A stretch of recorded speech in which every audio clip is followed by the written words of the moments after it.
Hello everyone, आप सब कैसे हैं। मैं उम्मीद करता हूं कि बहुत अच्छे होंगे और अपनी पढ़ाई को ना बहुत अच्छे से कर रहे होंगे। मैं Akash Kumar Bhadana ICT virtual classroom में आपका बहुत बहुत स्वागत करता हूं मेरे प्यारे बच्चों। जैसे आपको पता है कि हमारी 12th क्लास है और 12th क्लास में हमारा पॉलिटिकल साइंस चल रहा है। हम देख रहे थे नियोजित विकास की राजनीति। आज हम उसका अभी जो कुछ शेष क्वेश्चन बच गए हैं, लॉन्ग क्वेश्चन, उसको हम लोग देख लेंगे। फिर हम लोग इस चैप्टर को समाप्त कर देंगे और कल मिलेंगे हम लोग आपका नेक्स्ट जो आपका चैप्टर होगा उसी में, और एक एक करके जो है हम अच्छे से इस पर अपनी बात भी करेंगे और एक एक करके हम इनको देखेंगे भी। क्लियर है मेरे प्यारे बच्चों? तो हम चलते हैं सीधा डिजिटल बोर्ड की तरफ। देखिए, हम देख रहे थे इसमें कि जो आपका कृषि है वो क्या है बच्चों, वो है आजीविका का मुख्य स्रोत बन गई है। क्या है बन गई? क्या बच्चों है, जो हमारी कृषि है वो क्या है, आजीविका का मुख्य स्रोत है। क्योंकि आप जानते हैं भारत क्या है, एक कृषि प्रधान देश है, और भारत जैसे कृषि प्रधान देश में क्या है, आजीविका का यही है। अब इस क्वेश्चन में थोड़ा सा और हम लोग आगे बढ़ते हैं और इस क्वेश्चन को जो है आपका लिखते हैं और इसको देखते भी हैं। क्या है, इस समय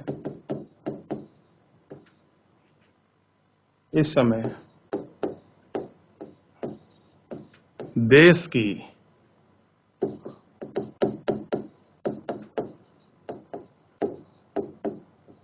आर्थिक दशा इतनी अच्छी नहीं थी,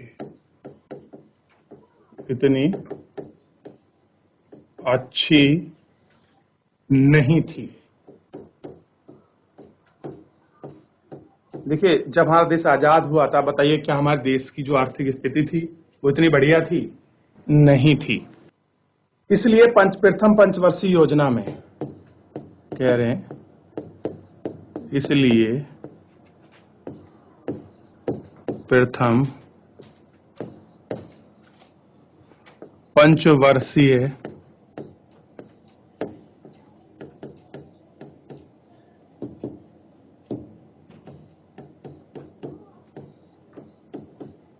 योजना में आकार भी छोटे थे, आकार भी छोटे थे, और इसमें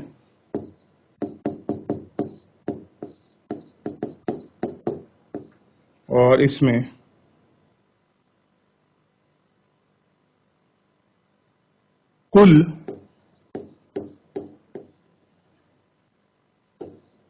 2378 करोड़ रुपए का खर्च किया जाने की व्यवस्था की थी। रुपए का खर्च किए जाने की व्यवस्था की थी। बेशक इस योजना में, बेशक इस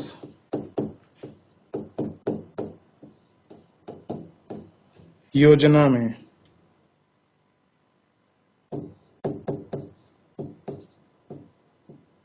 वांछित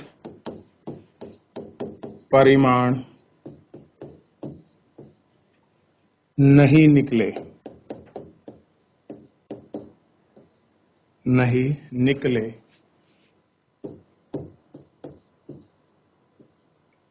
परंतु भारत का नियोजित विकास की दिशा में, भारत का नियोजित विकास की दिशा में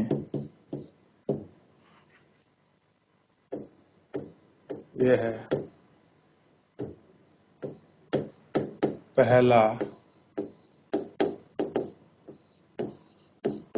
प्रयास था। क्या था? नियोजित विकास दिशा में पहला प्रयास था, और इससे राज्य द्वारा पूर्ण रूप से और इसे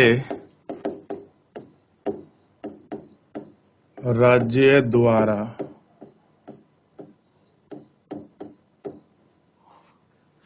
पूर्ण रूप से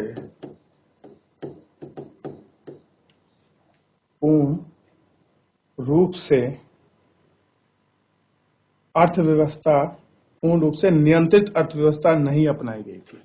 पूर्ण रूप से नियंत्रित अर्थव्यवस्था नहीं अपनाई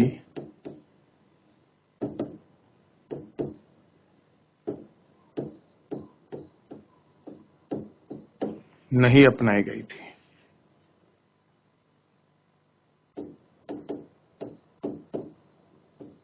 बल्कि मिश्रित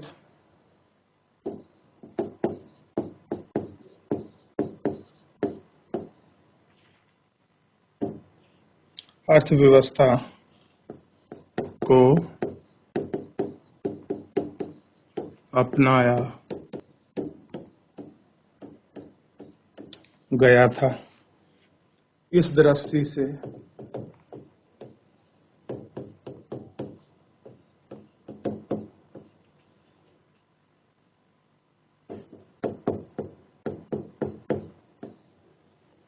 योजना को एक कदम भी इस योजना को एक सफल कदम कहा जा सकता है। इस योजना को एक सफल कदम कहा जा सकता है। सफल कदम कहा जा सकता है। चलिए, ये पेज है। इसको बच्चों, ये तो पेज हम लोग यहां तक कर चुके थे। अब 2 पेज को ये पाव कॉपी करना है। और देखिए, इस 2 पेज के बाद क्या हुआ है, आपको पता होगा कि जो आपका लॉन्ग क्वेश्चन है, ये वाला, कितने पेज में ये क्वेश्चन कंप्लीट हो, 1 2 3 4 5 6। देखिए, इतने लंबे पेज में क्या हुआ है, ये क्वेश्चन आपका कंप्लीट हुआ। आप सोच के देखिए, अगर आपको ऐसा लिखेंगे तो ही आपके बोर्ड में जो है पर्याप्त अंक आपके प्राप्त होंगे। ये आपको ध्यान रखना है। एक क्वेश्चन को करने के लिए मैं आपको 30 से 40 सेकंड का समय दूंगा पेज के लिए। आप इसको कॉपी करिए, फिर हम इस पेज पर जो है आगे बढ़ेंगे और एक एक करके इनको आगे देखेंगे। चलिए, ये पेज कॉपी हो गया। इस पेज पर पहुंचिए। फिर हम लोग क्या करेंगे, इसके बाद जो हमारा नेक्स्ट क्वेश्चन है हम उस पर चलेंगे। और देखिए, जो अभी पढ़ रहे थे उसी पर हमारा अगला क्वेश्चन है। क्वेश्चन है, योजना आयोग के कार्यों की व्याख्या कीजिए। तो हम इसको पॉइंट्स में बनाएंगे। लगभग इसके 5 पॉइंट्स हम लोग करके देखेंगे। 4 से 5 पॉइंट। अगर हम 3 भी लिख देते हैं तब अगर लॉन्ग क्वेश्चन में, या 4, तब भी हमारे लिए बड़ा अच्छा बात है। क्लियर है? ये आपको ध्यान रखना है।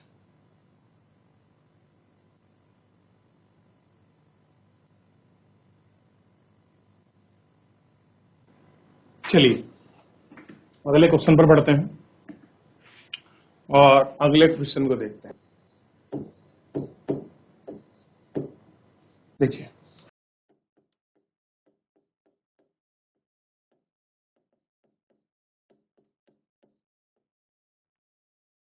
योजना आयोग के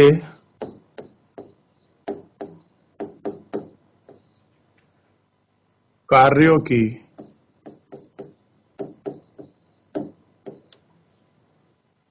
व्याख्या कीजिए।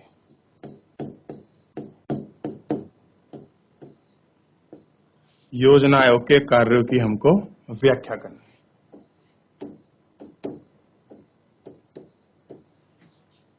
देखिए, पहले पॉइंट से ही चलेंगे। और जो पहला पॉइंट है, इसमें हेडिंग देखिए क्या है, राष्ट्र के भौतिक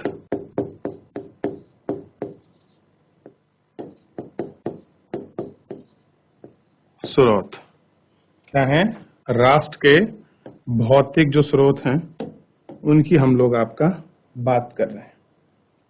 ठीक है, राष्ट्र के भौतिक स्रोत, और इस भौतिक स्रोत में आगे लिखेंगे मानव संसाधन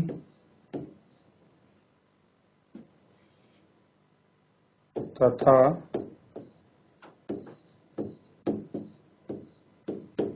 पूंजी का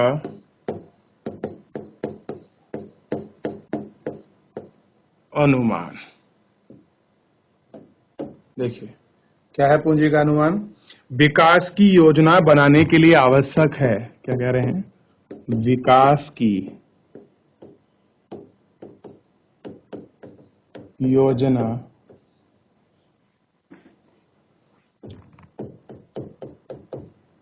बनाने के लिए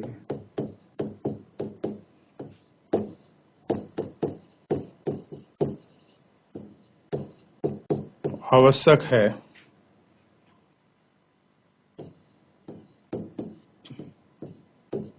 पूंजी तथा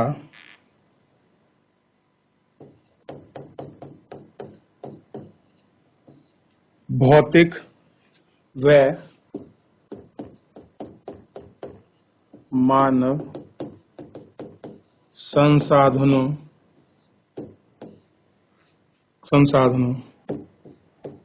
का होना आवश्यक है। क्या कह रहे हैं? कि मानव संसाधनों का होना आवश्यक है।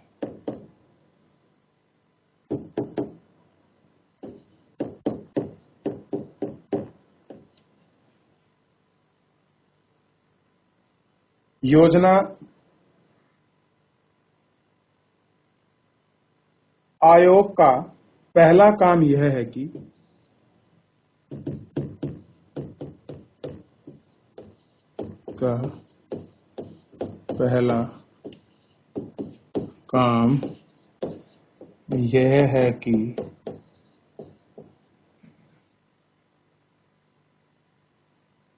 वह देश में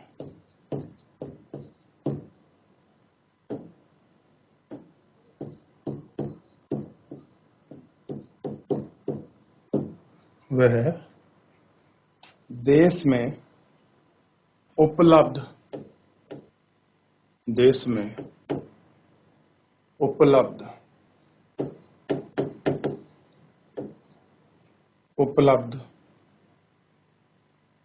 पूंजी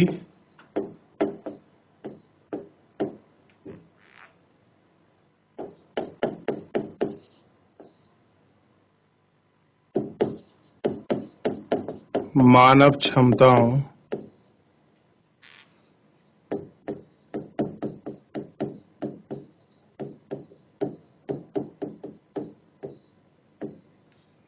भौतिक पदार्थ का होना, भौतिक पदार्थ जल संसाधनों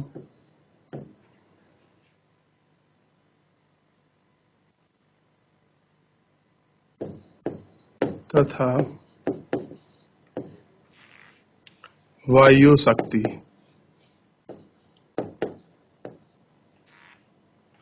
के सभी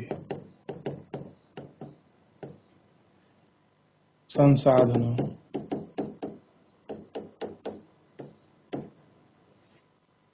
का अनुमान लगाया जाता है, का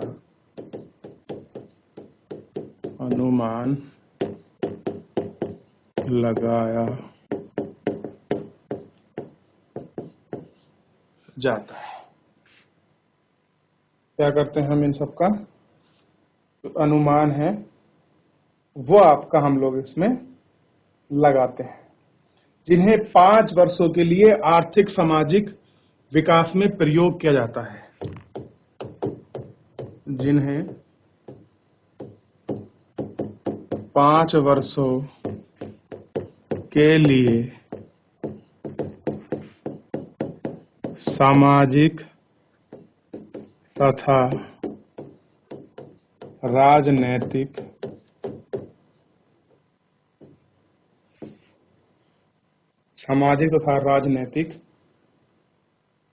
विकास के लिए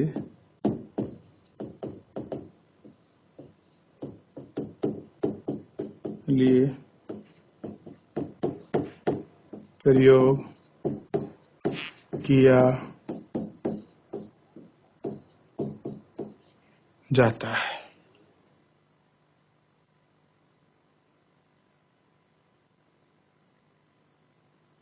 और इसके बारे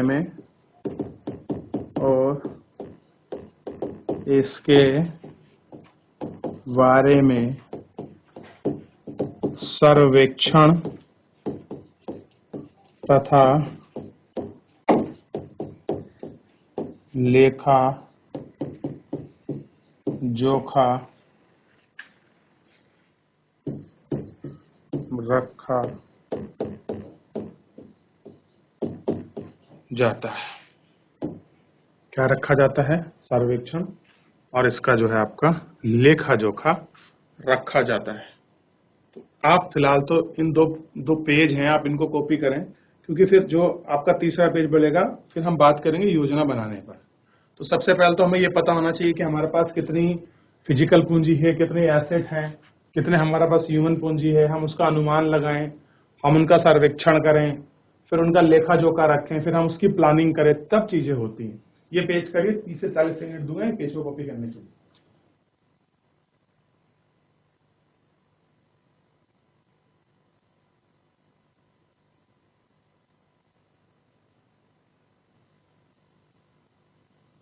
हो गया बच्चों? बढ़ जाए अगले पेज पर।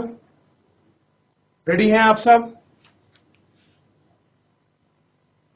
चलिए इस पेज को कॉपी कर लीजिए।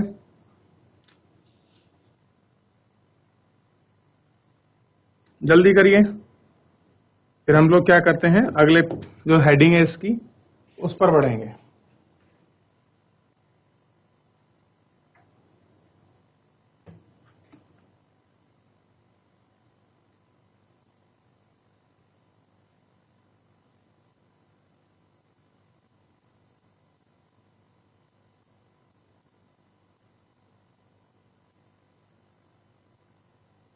चलिए अगला है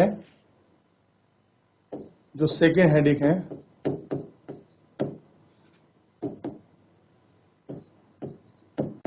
योजना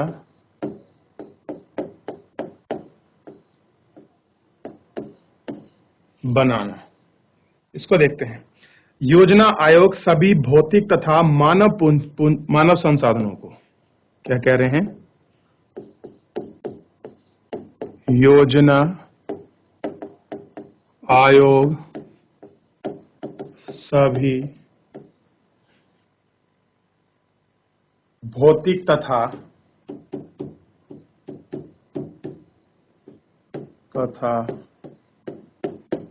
मानव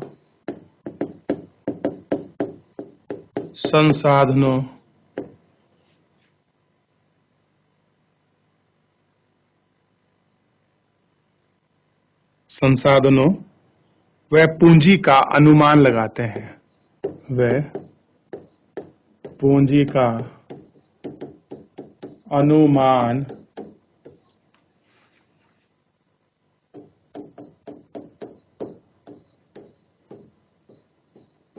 क्या करते हैं? पूंजी का अनुमान लगाते हैं। बाद में योजना बनती है। बाद में क्या होती है? योजना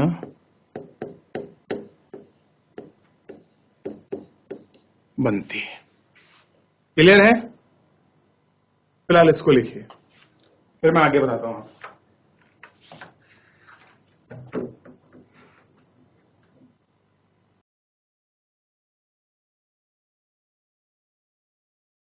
क्या होती है आपकी?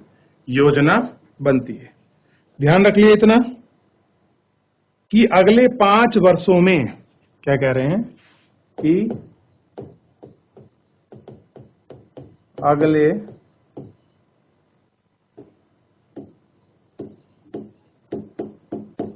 5 वर्षों में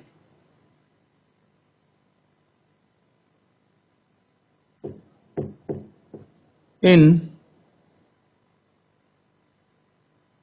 संसाधनों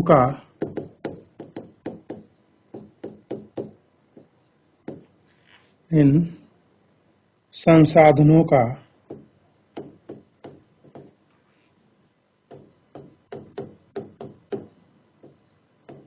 संतुलित रूप कैसे किया जाए, संतुलित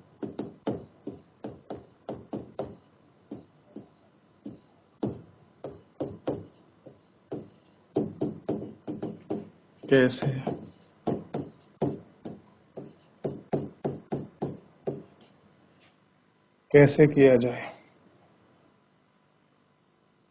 कि उनका सर्वोत्तम परिमाण निकले, कि उनका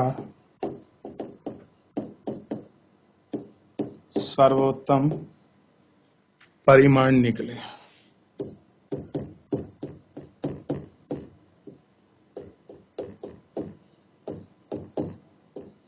ये हमको देखना है कि उनका सर्वोत्तम परिमाण यानी कि कह सकते हैं जो उनका रिजल्ट है वो कैसे निकलेगा। ठीक। राष्ट्रीय आयोग राष्ट्रीय प्रगति की दर भी निश्चित करता है। क्या कह रहे हैं? आयोग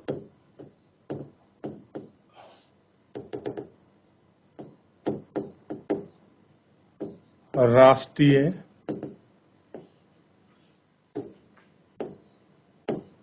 प्रगति की दर भी निश्चित करता है। क्या करता है? दर भी निश्चित करता है। वह उपलब्ध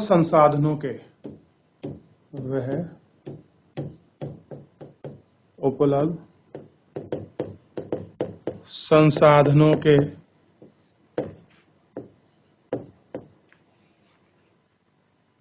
समुचित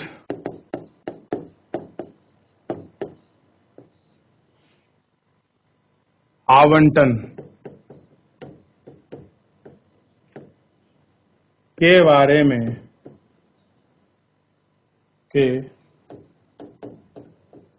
में परामर्श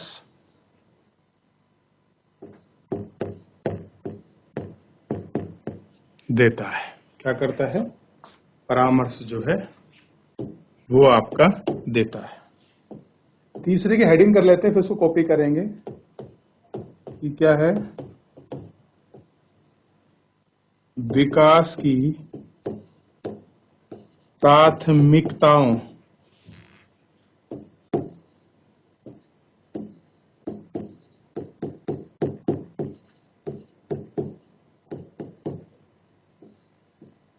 विकास की प्राथमिकताओं को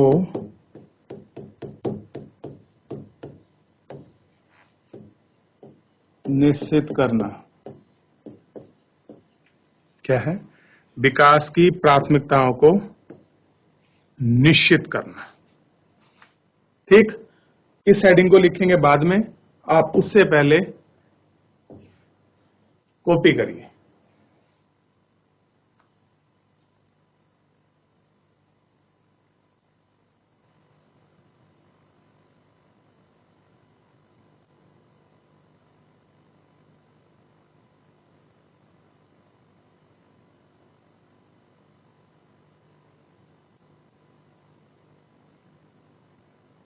हो गया बच्चों?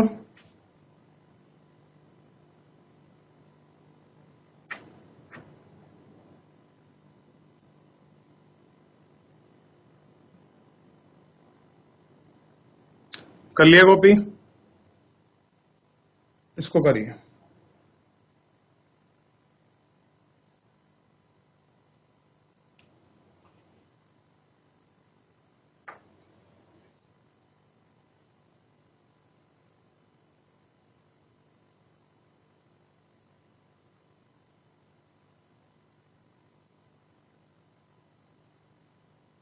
देखिए, इस पैराग्राफ को लेते हैं। वैसे तो सभी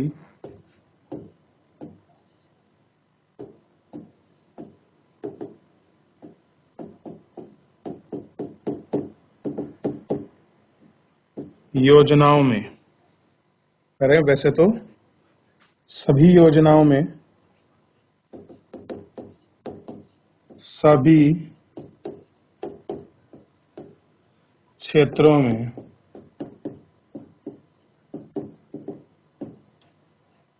विकास के कार्यक्रम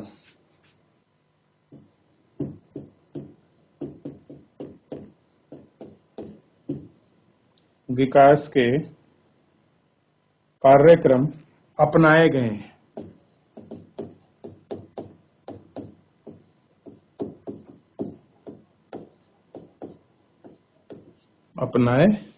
हैं। परंतु प्रत्येक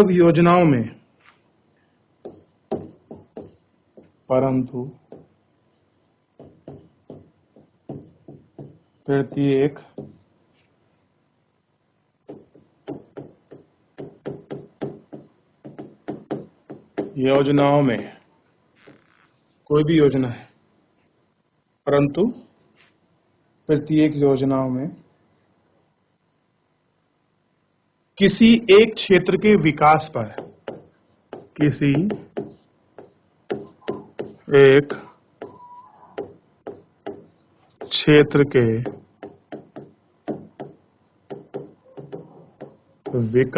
पर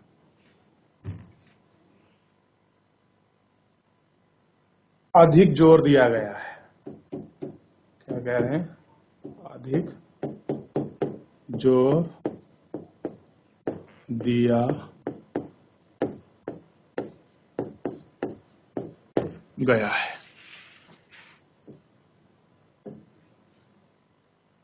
देखिए, कर लीजिए इसको, फिर आगे बढ़।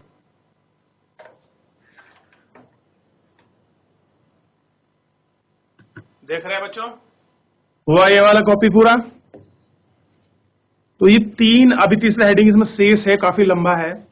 तो अभी आपको पता होना चाहिए कि जो भी विकास की योजना है, उन योजना में पहला स्ट्रक्चर क्या है? राष्ट्र की भौतिक स्रोत मानव एसिड पूंजी चाहिए। दूसरी के लिए हमको योजना बनाना है, और तीसरी में क्या देखना है?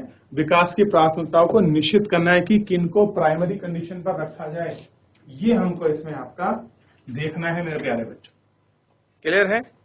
ध्यान रहेगा इतना आपका? चलिए, इतना आप लोग ध्यान दीजिए।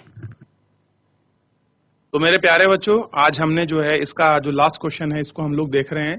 3 पॉइंट और बचे हैं जिसको मैं कल लास्ट करा दूंगा, और फिर कल ही बीच में हम लोग क्या करेंगे, जो हमारा नेक्स्ट आपका चैप्टर है हम उसको प्रारंभ कर लेंगे। तो फिलहाल मेरे प्यारे बच्चों, आज के लिए इतना ही। मिलते हैं नेक्स्ट लेक्चर में। तब तक अपना ध्यान रखिए, स्वस्थ रहिए, अपनी पढ़ाई को बहुत अच्छे से करते रहिए। मुझसे जुड़ने के लिए आपका बहुत बहुत धन्यवाद।